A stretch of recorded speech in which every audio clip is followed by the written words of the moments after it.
મલમૂત્રનો ત્યાગ પથારીમાં થતો હોય, કોઈના ટેકા વિના ઊભા ન થઈ શકતા હોઈએ, પછી શરીરથી વૈરાગ્ય થાય.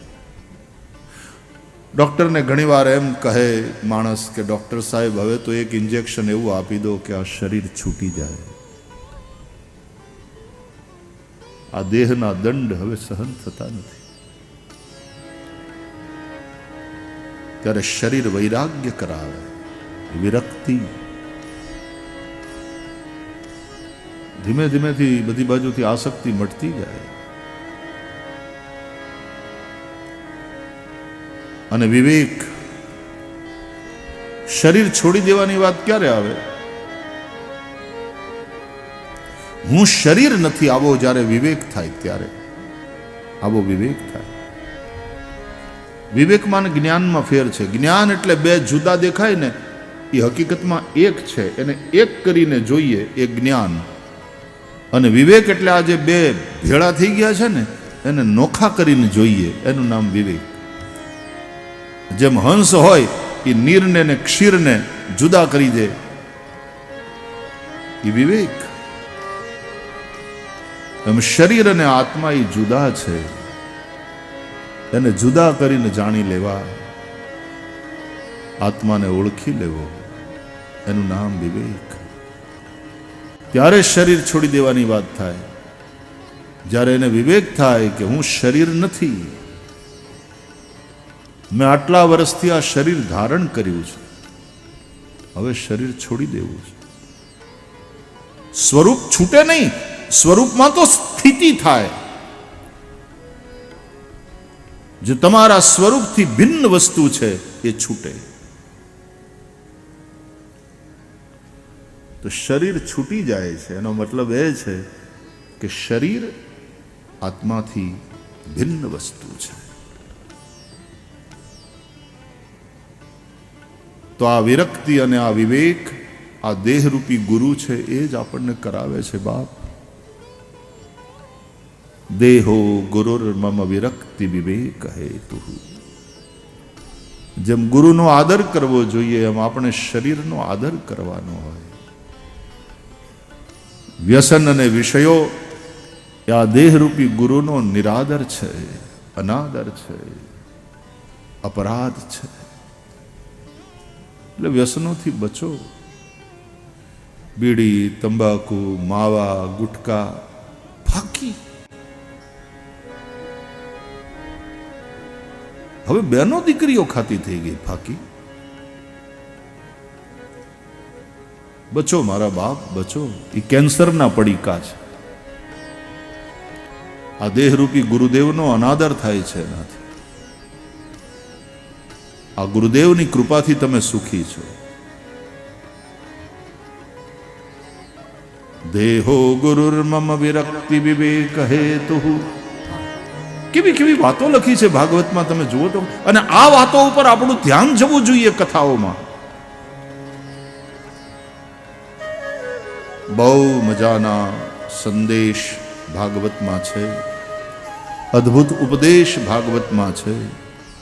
એ આ મહાસાગરમાં હાચા હાચા મૂલ્યવાન મોતીડા છે. એ હંસલાઓ, આ હાચા મોતીનો ચારો ચરો.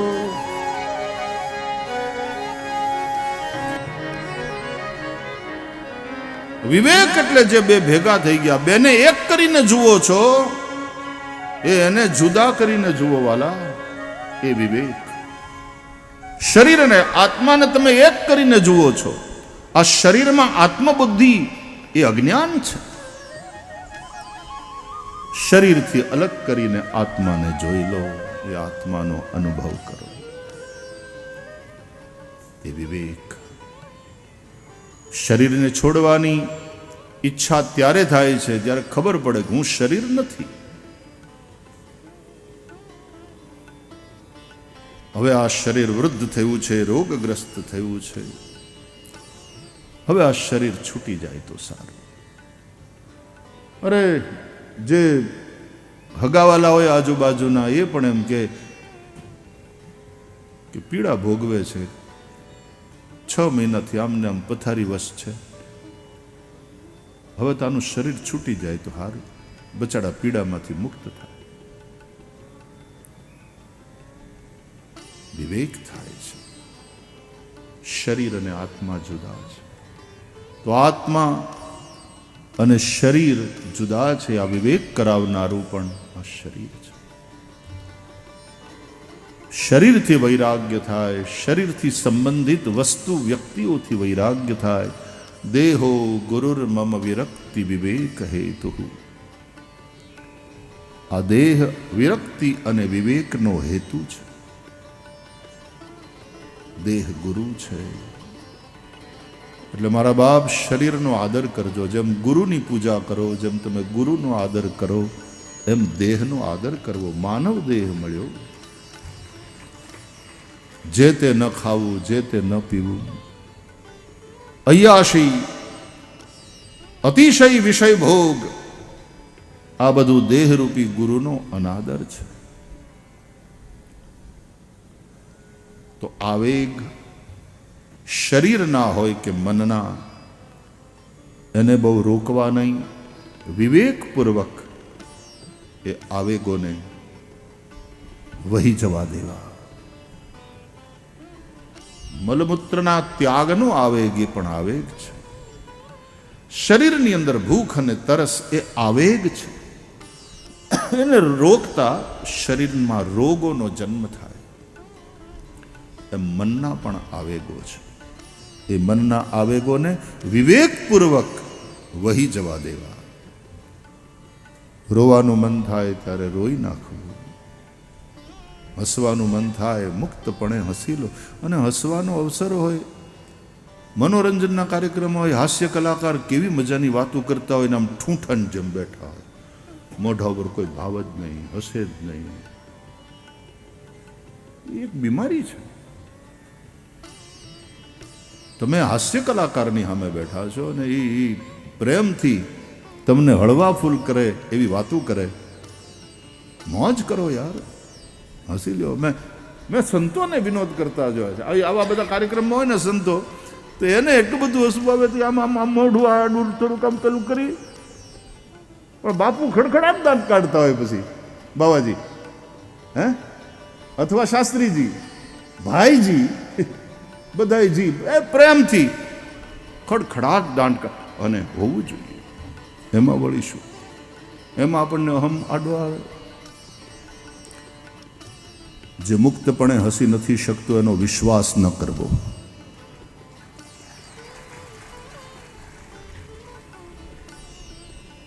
જેનાથી બાળક ડરે એનાથી ડરવું.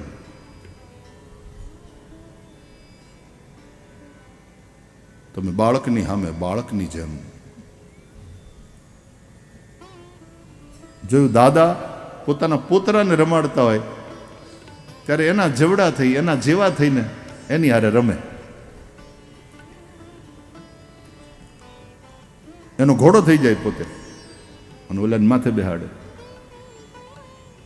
એને બોલતા ના આવડતું, એ તોતડું તોતડું બોલતો હોય તો દાદા એની હારે તોતડું તોતડું બોલીને વાત કરે. એના લેવલે આવી જાય. આનું નામ જ એક પ્રકારનું અવતાર, કમિંગ ડાઉન, નીચે ઉતરવું. એના લેવલે જઈ અને વાત કરવી, એની સાથે રમવું. વક્તાઓની કસોટી થાય, જેવા શ્રોતા હોય એના લેવલે.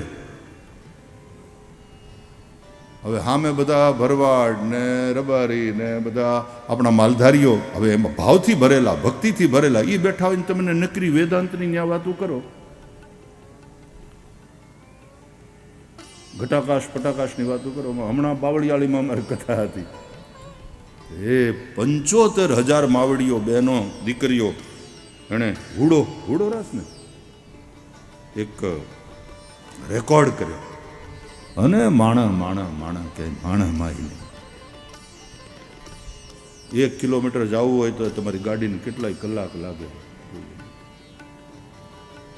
ત્યાંથી બાવળિયાળીથી જ આવી આવ્યા બે છોકરાઓ પાછા અહીં સેવામાં. મજા બહુ આવે, બહુ મજા. ભરવાડ સમાજ, એનો ભાવ, એનો અંદરથી ઉમળકો.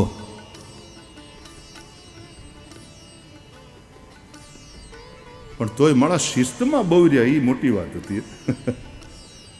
આવી શિસ્ત તો દિલ્હીમાં નથી દેખાણી, ભણેલા ગણેલા ને પૈસાવાળામાં. અને એ અમારે બાવળિયાળી વાળાએ આમ બહુ શિસ્તનો પરિચય કરાવ્યો, બહુ સરસ. એકવાર સમજાવી દીધું ને પછી માથે ફેંટો હોય તો પાછા ન્યા ન જવાય ભાઈ, ના પાડી, અહીંથી પગે લાગો. એ સમજી જાય, અહીંથી જે ઠાકર કરો સાલું કે તમે ન્યા ન જવાય.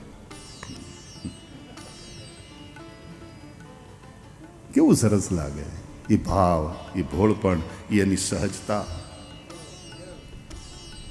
તેના ટ્રેડિશનલ ડ્રેસમાં બધી બહેનો આવી, દીકરીઓ આવી, અને કેટલી 71,000 કે 75,000 કરી, 75,000. મુખ્યમંત્રી શ્રી પણ આવ્યા હતા અને જબરું થયું. ઘણા લોકોને હાજર રહેવાનું હતું અને એ પોગ્યા ખરા, પણ સ્ટેજ સુધી ન પહોંચ્યા. એટલી ગીર્દી, એટલો ટ્રાફિક જામ. પછી તો હું મારી કુટીરમાંથી નીકળવા થઈને તૈયાર થયેલો, પણ મેં કીધું આમાં આપણે ન પહોંચીએ. ઓલા બધી પોલીસની ગાડીને લેવા આવી, પણ મેં કીધું રહેવા દો, આમાં કાંઈ તમે ગાડી વચ્ચેથી ઉપાડીને આમ ઉડાડીને ત્યાં લઈ જઈ શકવાના નથી. એટલે આપણે અહીં બેઠા બેઠા, જેમ ઘણા લોકો ઘરે બેઠા બેઠા યુટ્યુબ ઉપર કથા સાંભળે છે ને, મેં કીધું આપણે યુટ્યુબ ઉપર હુડારાસ જોઈએ.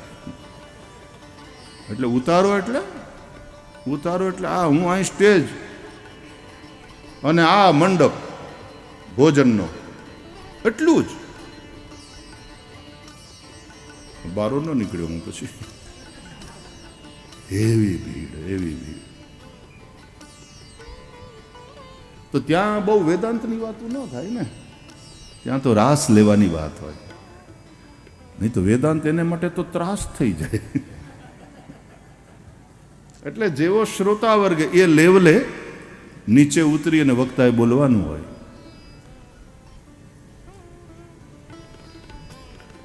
ટૂંકામાં મનનો આ ખોરાક છે. મનને એની મલિનતા દૂર કરીને વિશુદ્ધ કરનાર અને મનને મજબૂત કરનાર આ સાત્વિક આહાર, જેથી કરીને મન સુખ દુઃખ, માન અપમાન, સફળતા નિષ્ફળતા આ બધા જ આઘાતોને સહન કરી શકે એવું મજબૂત થાય. એ માટે ભગવત કથા છે. જેમ શરીરને આહારની રોજ જરૂર છે, એમ મનને પણ કથાની, સત્સંગની રોજ જરૂર છે. એટલા માટે કરહી સદા સત્સંગ, દીપ શિખા સમ જુબતી તન, મન જની હોસી પતંગ, ભજહી રામ તજ કામ મદ, ઓ કરહી સદા સત્સંગ. એટલા માટે મહાદેવજીએ માગ્યું, બાર બાર બર માગવું હર્ષિ દેહુ શ્રીરંગ, પદ સરોજ અનપાયની ભક્તિ, ઓ સદા સત્સંગ. એટલા માટે સનતકુમારોએ ભાગવતજીના મહાત્મ્યમાં કહ્યું, સદા સેવ્યા શ્રીમદ ભાગવતી કથા, યસ્યાહ શ્રવણ માત્રેણ હરિશ્ચિત્તમ સમાશ્રયેત. કથા સદા સેવ્યા છે, નિત્ય સેવન કરવા યોગ્ય છે. આવી ભગવાનની દિવ્ય કથા સુખદેવજી મહારાજ સંભળાવી રહ્યા છે રાજા પરીક્ષિતને. એક ગંગા આમ કલકલ નિનાદ કરતી વહેતી જાય છે, અને બીજી ગંગા એ વડલાના ઝાડની નીચે એક ઓટલા ઉપર આસન બિછાવીને એના ઉપર બેઠેલા પરમહંસ શ્રી સુખદેવજીના મુખમાંથી પ્રગટ થઈને વહી રહી છે. શ્રી શુક ઉવાચ, નંદસ્ત્વાત્મજ ઉત્પન્ને જાતાલ્લાદો મહામના, આહૂય વિપ્રાન વેદજ્ઞાન સ્નાતઃ શુચિરલંકૃતા. હે રાજા પરીક્ષિત,